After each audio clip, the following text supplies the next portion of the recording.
The government says that it will study and most probably appeal the ruling by the North Gauteng High Court declaring level 3 and 4 regulations of national lockdown unconstitutional and invalid. Members of the National Coronavirus Command Council have been directed to amend and republish the regulations to be in line with the Bill of Rights.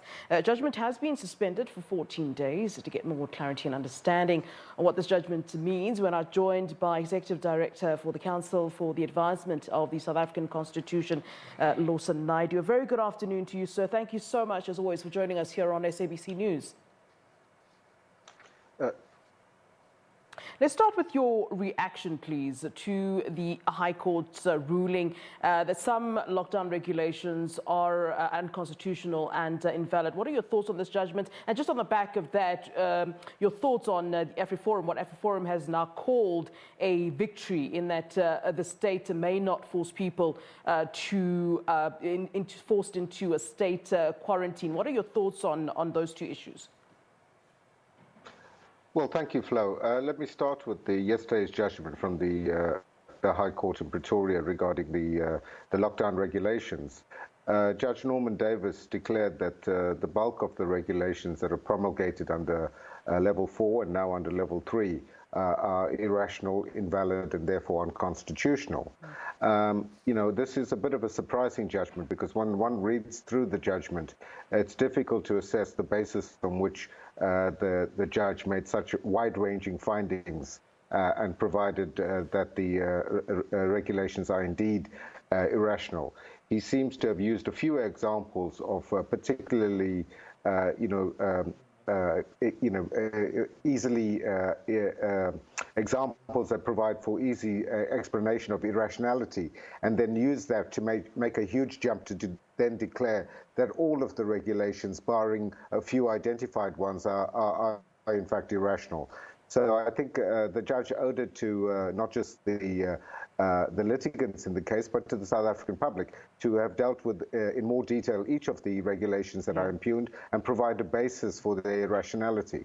Now, at which point does this invalidity, and I know you're saying that the judge needs to be a little bit more specific about which ones are invalid and which ones are not, but at which point would this invalidity then apply? From the time of the ruling and not retrospectively, in which case, what does that mean for a person who believes, for instance, that they may have some kind of valid claim against the enforcement of the regulations against the state? Or would this then apply retrospectively, which then obviously would be quite a sticky situation for the state, wouldn't it? Well, it won't apply retrospectively. It takes effect from the date of the judgment. And in any event, Judge Davis has suspended the invalidity of those regulations for at least 14 days, giving the Minister of Cooperative Governance, Dr. Dlamini Zuma, an opportunity to review, amend, and republish those regulations in a manner that would conform with the court's ruling. So the effect of the ruling has been suspended, but obviously it would also be suspended in the event that government decides to appeal this judgment. Yeah, and the government will likely then appeal after they've taken a look at this decision. They probably would then appeal the decision. On what basis could such an appeal really be made? I suppose the government could say something like, we were trying to save lives. Is that good enough? I mean, especially given that the argument made that the declaration of disaster was invalid was rejected by the court. Well, I think that if government puts up the argument again that, we're doing this to save lives and that should be the end of the matter, I don't think that would provide grounds for success. That's an argument, in fact, that the department and the Director General put before Judge Norman Davis, and which was correctly rejected, and that government owed it to the court as well to provide more detail on the reasoning behind the lockdown regulations.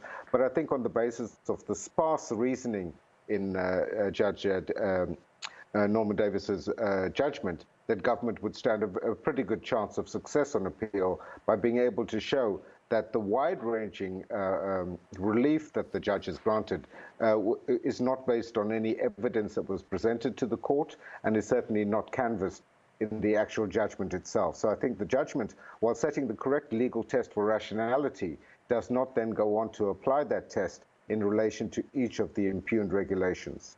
Do you think, Mr. Naidoo, that we would be likely to see an earlier lifting of actually all lockdown regulations as the government kind of tries to save itself from having any more kind of litigation? And just on the back of that, would we then find ourselves in a situation where perhaps lives are lost and then even more problems for the state where, you know, the public says, look, you didn't protect us during this pandemic, you didn't protect us adequately? I mean, what are we likely to see, you know, sort of come out of all of this?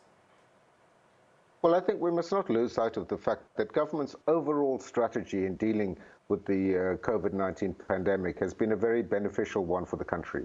We've seen how the curve has been flattened, how the the number of infected people, the fatality rate is certainly not as high as it is in other countries. So I think we must certainly commend government for the public health response that it has put in place to ensure that South Africans are by and large is safe. There's a responsibility on each of us to ensure compliance with the regulations and the broad framework to the extent that we can. I think where government has fallen short is in fact in making some regulations that are clearly irrational, that lose public confidence, and therefore make it difficult for people to abide by that. But I think on the other hand, we need to take on board the broader issues and ensure that, I think it would be highly reckless and irresponsible for government simply on the basis of a few court cases to now lift all of the restrictions. I think that would be counterproductive to the public health intervention that is still necessary. We're seeing the numbers increasing on a daily basis, and we need to remain vigilant, and government needs to keep its eye fixed on that goal and not impose regulations that have little or nothing to do with containing the pandemic. All right, Lawson Naidoo, Executive Director of COSAC, thank you so very much for giving us your time, as always, on SABC News. Thank you, sir.